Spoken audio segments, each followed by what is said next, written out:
Olá, no trabalho de hoje falaremos sobre clonagem de DNA. O grupo é composto por mim, Gabriele, e pela Letícia. Bom, quando você ouve a palavra clonagem, você pode pensar na clonagem de um organismo inteiro, como a ovelha Dolly. Porém, o significado de clonar alguma coisa é fazer uma cópia geneticamente exata dela. No laboratório de genética molecular, o que é clonado com maior frequência é um gene ou um pequeno pedaço de DNA. Se sua amiga bióloga molecular disser que sua clonagem não está funcionando, ela quase certamente estará falando acerca da cópia de pedaço de DNA, não de estar fazendo a próxima Dolly. Clonagem de DNA é o processo de fazer várias cópias idênticas de um pedaço específico de DNA. Num procedimento típico de clonagem de DNA, o gene ou outro fragmento de DNA de interesse, talvez um gene para uma proteína humana de interesse médico, é primeiramente inserido numa peça circular de DNA chamada plasmídio. A inserção é feita utilizando-se enzimas que acortam e colam DNA e produz uma molécula de DNA recombinante, ou seja, DNA montado a partir de fragmentos de várias fontes. Em seguida, o plasmídio recombinante é introduzido em bactérias. As bactérias contendo plasmídio são selecionadas e são cultivadas. Conforme elas se reproduzem, replicam o plasmídio e o transmitem para seus descendentes, vão produzir cópias do DNA que ele contém. Qual a finalidade, então, de produzir várias cópias de uma sequência de DNA num plasmídio? Bom, em alguns casos, precisamos de muitas cópias de DNA para realizar experimentos ou construir novos plasmídios. Em outros, o pedaço de DNA codifica uma proteína útil e as bactérias são usadas como fábricas para a produção dessa proteína. Por exemplo, o gene da insulina humana, que é expressa em bactérias E. coli, para produzir a insulina usada pelos diabéticos. A clonagem do DNA é utilizada para várias finalidades. Como exemplo, vamos ver como a clonagem do DNA pode ser utilizada para sintetizar uma proteína, como a insulina humana nas bactérias. As etapas básicas são: primeiro, cortar e abrir o plasmídio e inserir o gene. Esse processo baseia-se em enzimas de restrição que cortam o DNA e na DNA ligase que une e cola o DNA. Segundo, inserir o plasmídio na bactéria. Utilizar a seleção por antibiótico para identificar as bactérias que pegaram o plasmídio. Terceiro, cultivar lotes de bactérias portadoras de plasmídio e usá-las como fábricas para fazer a proteína. Colher a proteína das bactérias e purificá-la.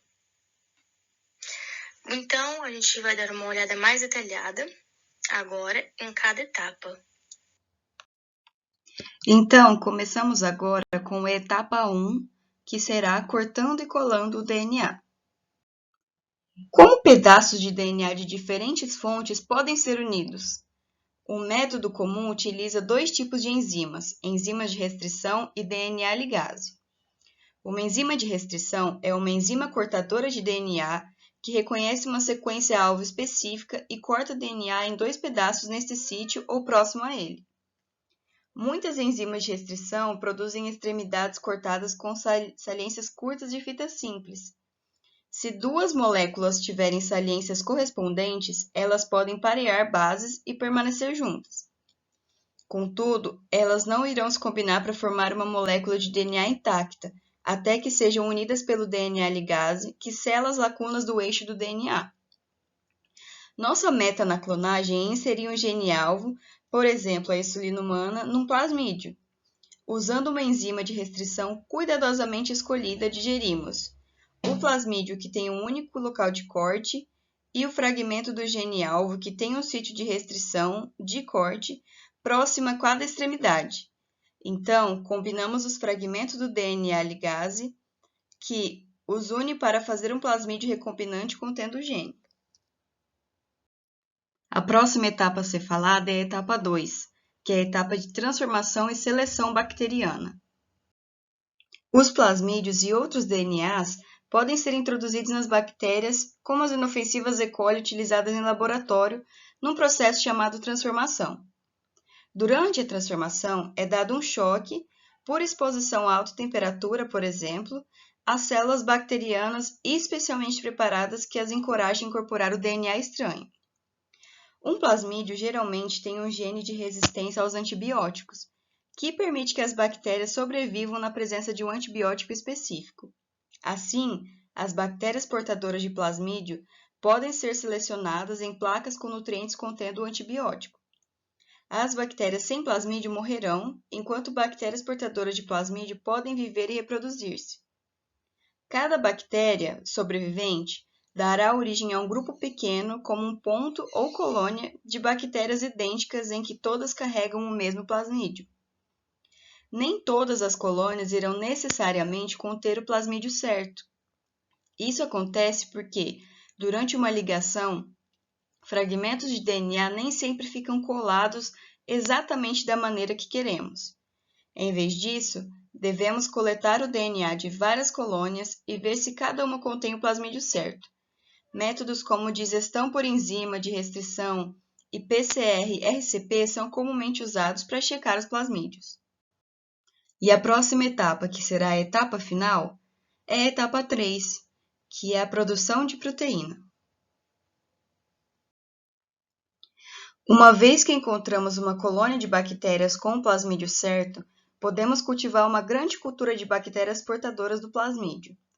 Nesse momento, damos às bactérias um sinal químico que as instrui a produzir a proteína-alvo. As bactérias servem como mini-fábricas produzindo grandes quantidades de proteína. Por exemplo, se nosso plasmídio que continha o gene da insulina humana, as bactérias começariam a transcrição do gene e a tradução do RNA mensageiro para produzir muitas moléculas da proteína insulina humana. Uma vez que a proteína tenha sido produzida, as células bacterianas podem ser abertas para liberá-la. Existem muitas outras proteínas e macromoléculas flutuando nas bactérias além da proteína-alvo, por exemplo, a insulina. Devido a isso, a proteína-alvo deve ser purificada ou separada dos outros conteúdos das células por técnicas bioquímicas. A proteína purificada pode ser usada para experimentos ou, no caso de insulina, administrada aos pacientes. As moléculas de DNA construídas a partir de técnicas de clonagem são utilizadas para vários propósitos em biologia molecular. Uma curta lista de exemplos inclui biofarmacêuticos. A clonagem do DNA pode ser usada para produzir proteínas humanas com aplicações biomédicas, como a insulina mencionada anteriormente.